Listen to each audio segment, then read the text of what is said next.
Hi there, I'm here with Alex. Hi, Alex. Hi, thank you, Martin. How long do we know one another? It's a couple of years now. Yes, I think 7 years as partner, as solution partner. Yeah, that's how you can measure it. Yeah. I remember that once back in Zurich at a BCom conference, I was sitting in your Porsche, and it's very harmonic, and everyone loved one another.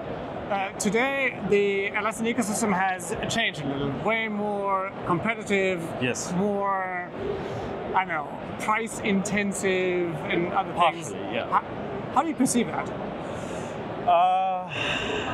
In some degree, it's something which needs to happen. Maybe need is the wrong word, but it's enforced to happen. Natural thing. On the other side, I like you on a personal level, and we had a lot of fun together. And I respect your company. So from that perspective, I think we still value each other, but sometimes we make ourselves a hard time.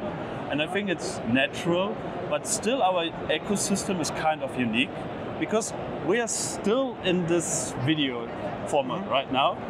And yes, we could be very annoyed on both sides if we want to, but I think we learn from each other still, and we improve ourselves based on our competition.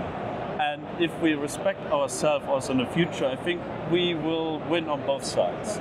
So if you lose or I lose, I need to find ways to be better, and this will, at the end, result in better services and products for the clients. And this is the ultimate goal, right? Yeah, that sounds consoling. You and your co-founder have built a company called Veniture. Yes. And you sold it, I think, 2 years ago or something? 1.5. Yes. Tell me something about that. Like a lot of other people, they left afterwards. So you were the entrepreneur. Now you're an employee, right? Exactly. So tell us a little bit about that. I'm always fearful of that. I never want to be in that situation, so I can learn something from you. So I think we have to explain why. So when we founded, so Sam and me, Veniture 7 or 8 years ago, it was, again, once in a life journey, right? And we had a lot of success and luck and support also from you, to be honest. But at a certain stage right now, we see that we need capabilities and resources we could not get that easy to be still successful or to hold our speed of innovation and growth as we used to. So there are only two possibilities is the wrong way, but there was a good chance that we could merge with Adaptavist, which we did. And it sounds always like But it's not a merge. Like the owner of Adaptavist is Simon Hayden Williams, fully. Yes. You're not a shareholder of Adaptavist. No, Adaptavist is the whole 100% share owner of Veniture.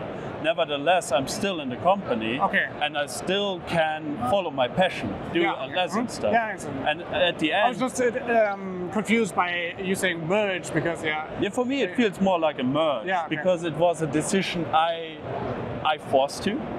It was a good luck, and in university you learn, hey, one of the key success factors is culture, right? It's so true, it's culture. And the culture with Adaptavist and Veniture fits so well, and we can still continue growing and be successful, and I can still continue doing what I like a lot.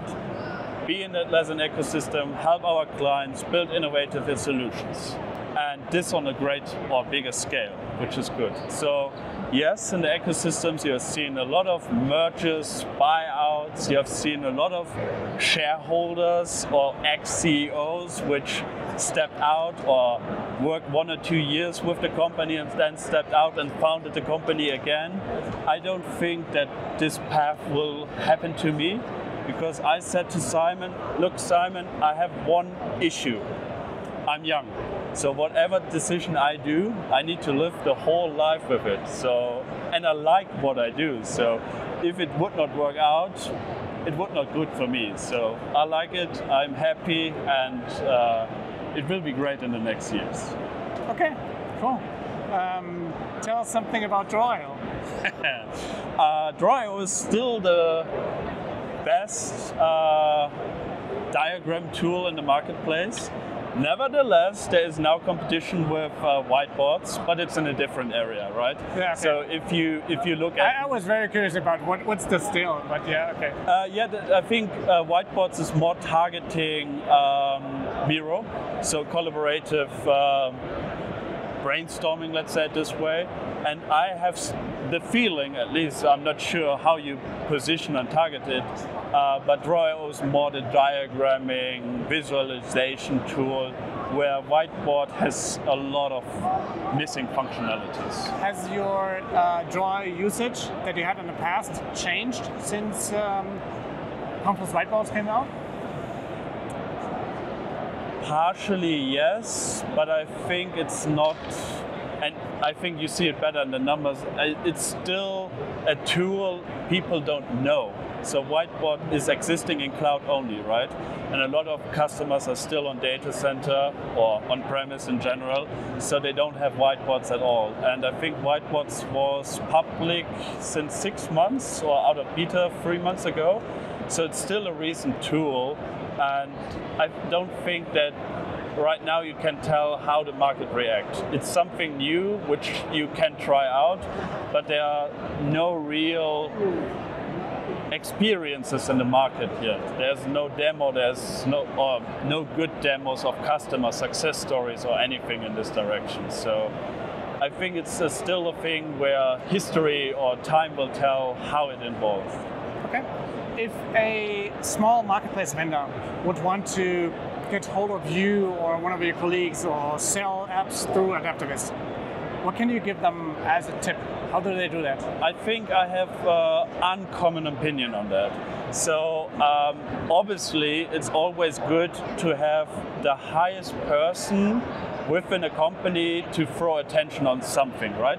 So if you approach to me and if I like your app, you have a good standing to promote the app within Adaptavist. And if Adaptavist likes it too, we would probably sell it more likely to our end customers, right? But I think this is a very hard game because everyone is seeking attention and a lot of good apps are in the marketplace. My personal opinion is if you have a unique app, well-made, self-selling app, that's how I would call it, then you don't need the attention of an Adaptavist. We would basically reach out to you because if your app is so good and solve our customer needs, it will sell themselves. And that's way more important, from my opinion, than reaching out to all the app vendors or partners to promote the apps. Nevertheless, it's always good to train, to reach out, to do promotions with the partners, to have some incentives. That would be my opinion on that. Alex, thank you so much for your time. Thank you very much.